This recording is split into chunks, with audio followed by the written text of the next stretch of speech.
नमो ॐ नमो भगवते वासुदेवाय ॐ नमो भगवते वासुदेवाय ॐ नमो भगवते वासुदेवाय Srimad Bhagavatam, Canto 1, Chapter 10, verse 19 to 36.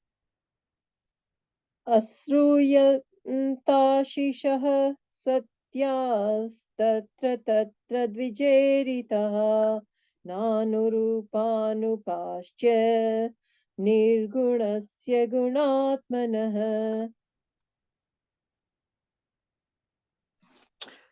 It was being heard here and there that the benedictions being paid to Krishna were neither befitting nor unbefitting, because they were all for the Absolute, who was now playing the part of a human being. अन्योन्यमासि संकल्प उत्तमश्लोकचेतसां कौरवेन्द्रपुरस्त्रीणां सर्वश्रुतिमनोहर. Absorbed of the transcendental qualities of the Lord, who is sung in select poetry, the ladies on the roofs of the houses of Hastinapur began to talk of him. This talk was more attractive than the hymns of the Vedas. स वै किलायं पुरुषः पुरातनो य एक आसीद विशेष आत्मनि अग्रे गुणेभ्यो जगतात्मनीश्वरे निमीलितात्मनिशि सुप्तशक्तिषु.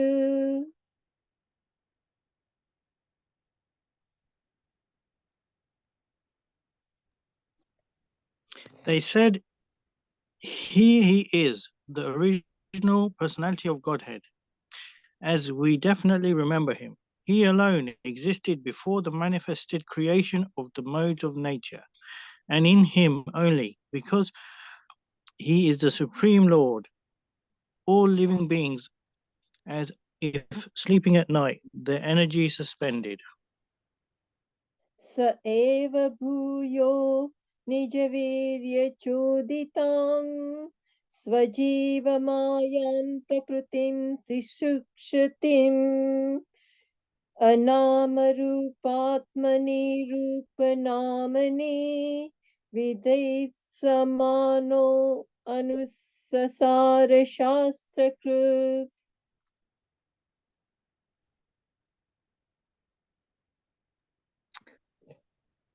The personality of Godhead, again, desiring to give names and forms to his parts and parcels, the living entities, placed them under the guidance of material nature. By his own potency, material nature is empowered to recreate.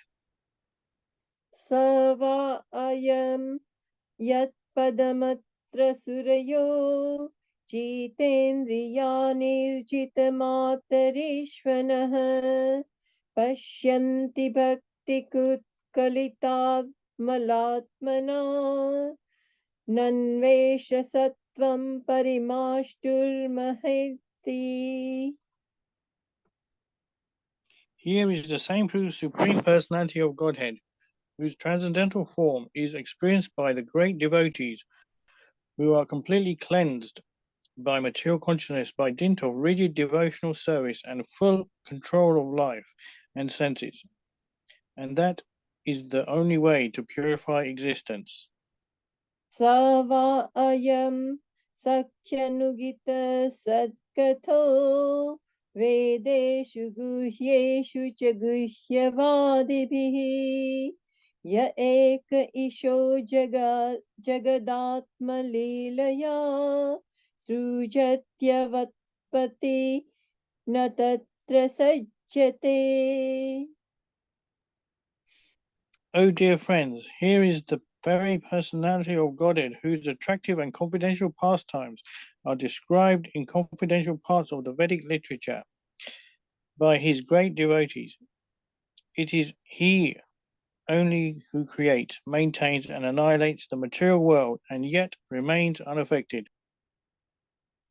यदा ह्यधर्मेण तमोधियो नृपा जीवन्ति तत्रैष हि सत्त्वतः किल त्यते भगं सत्यमृतं दयां यशो भवाय रूपाणि दद्युगे युगे.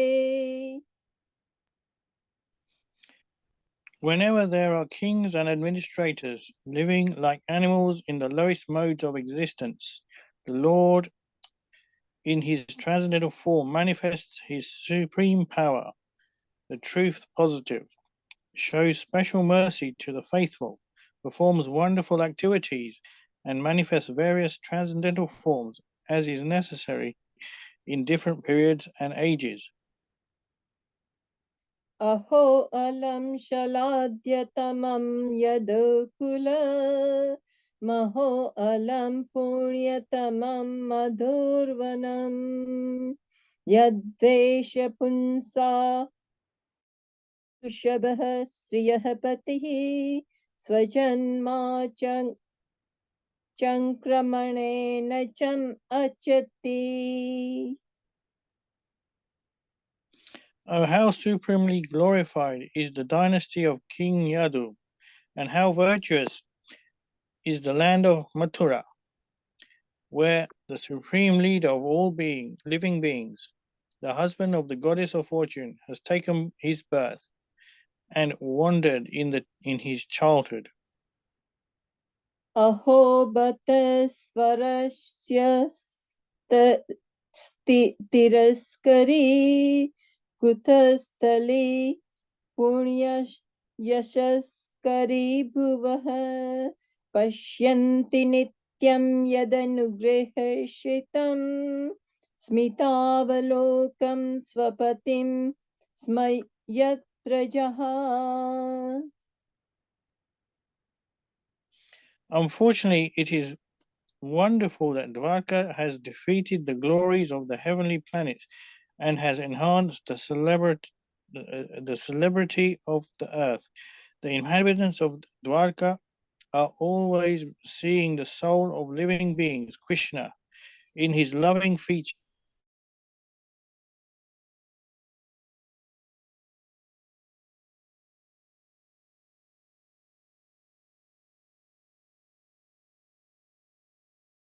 अमर्चितो ह्यस्य पाणिभिः पिबन्ति यः सख्यधरामृतं मुहुः व्रजस्त्रियः सम्मुहुर्यदाशयः. O friends, just think of his wives, whose hands he has accepted.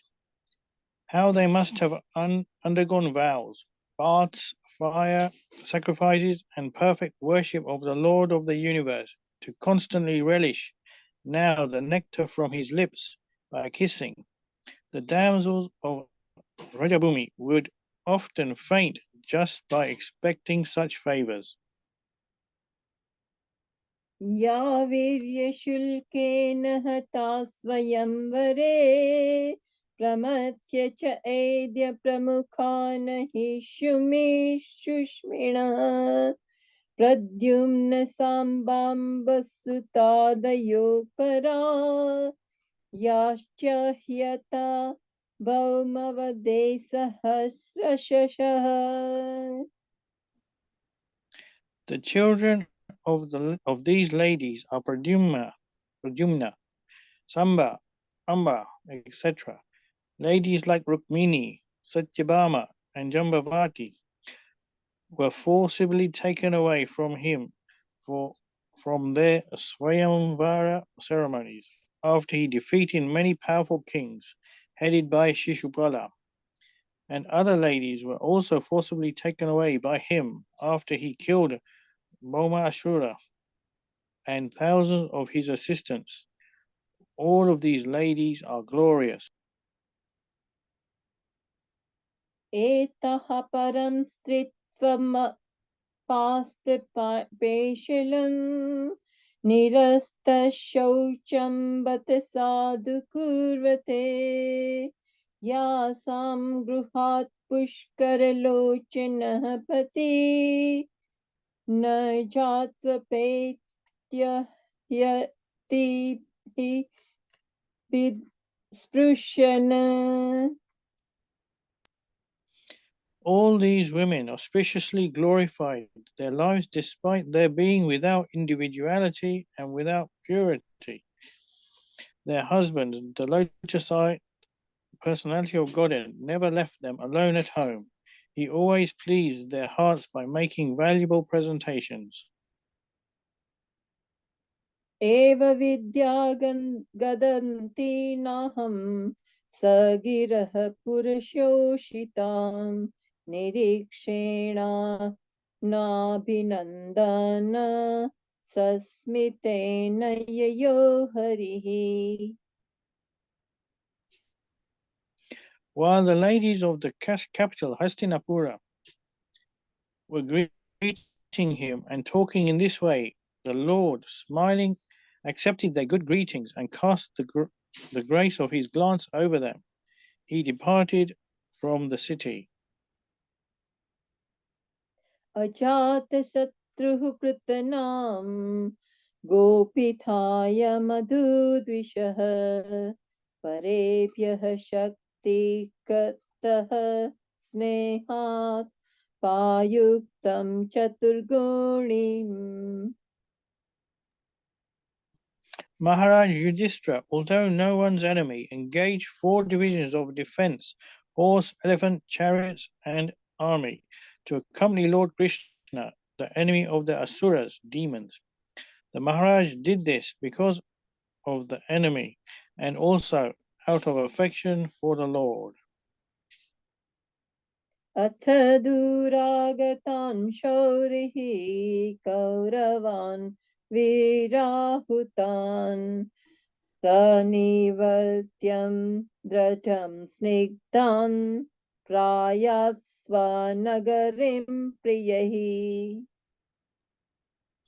Out of profound affection for Lord Krishna, the Pandavas, who were of the Kuru dynasty, accompanied him a considerable distance to see him off. They were overwhelmed with the thought of future separation. The Lord, however, persuaded them to return home, and he proceeded towards Dwarka with his dear companions. Kuru Jangal Panchalan Shurasenan Sayamunan Brahmavaltam Kurukshetram Matsyan Sarasvatanath. O Sonaka, the Lord proceeded towards Gurujangala, Panchalas, Surasena, the land on the banks of the river Yamuna, Brahmavata, Kurukshetra, Matsya, Sarasvata, the province of the desert and the land of scanty water. After crossing these provinces, he gradually reached the Sovira and the Abrira provinces. Then, west of these, reached Dwarka at last. Marudhanvamatikrambya Savirabhirayo Puran Anasana Bhargavo Gacha Chantavaho Managvipu. On his journey through these provinces, he was welcomed, worshipped, and given various presentations. In the evening, in all places, the Lord suspended his journey to perform evening rites. This was regularly observed after sunset. Hare Krishna. Tatra tatraha tatraihi हरिः प्रत्युद्यताहण सायं भेजेदिशं पश्चात् गविष्ठो गां गतस्तदः. On his journey through these provinces, he was welcomed, worshipped, and given various presentations. In the evening, in all places, the Lord suspended his journey to perform his evening rites. This was regularly observed after sunset. Hare Krishna.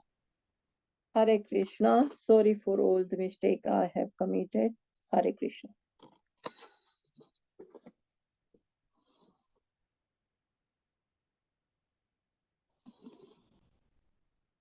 Hare Krishna.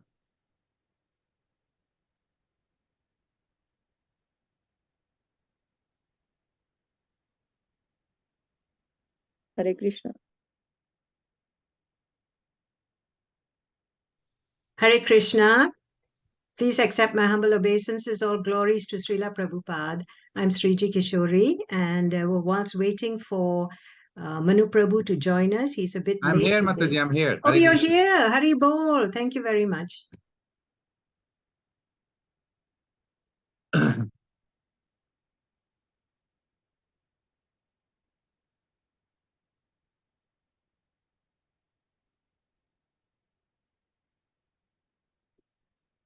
Om Namo Bhagavate Vasudevaya. Om Namo Bhagavate Vasudevaya.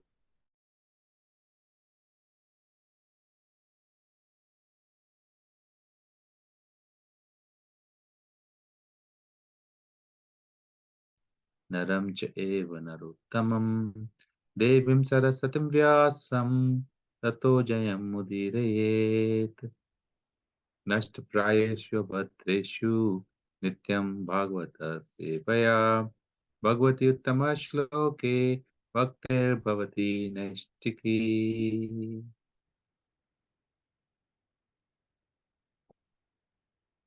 So we're reading from Canto 1, Chapter 10, verse number 25.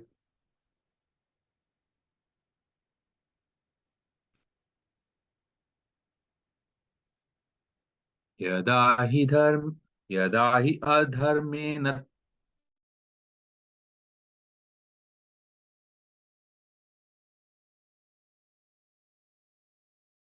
भगं सत्यमृतं दयां यशो भवाय रूपाणि ततद्युगे युगे यदा हि अधर्मेण तमोधियो नृपा जीवन्ति तत्त्वेष हि सत्ततः किल तत्ते भागामं सत्यमृतं दयामशो भवाय रूपाणि ददत्युगे युगे यदा हि धर्मेण तमोधियो नृपा जीवन्ति तत्त्वेष हि सत्ततः किल दत्ते भगां सत्यमृतं दयां यशो भवाय रूपाणि ददत् युगे युगे. Yada, whenever he,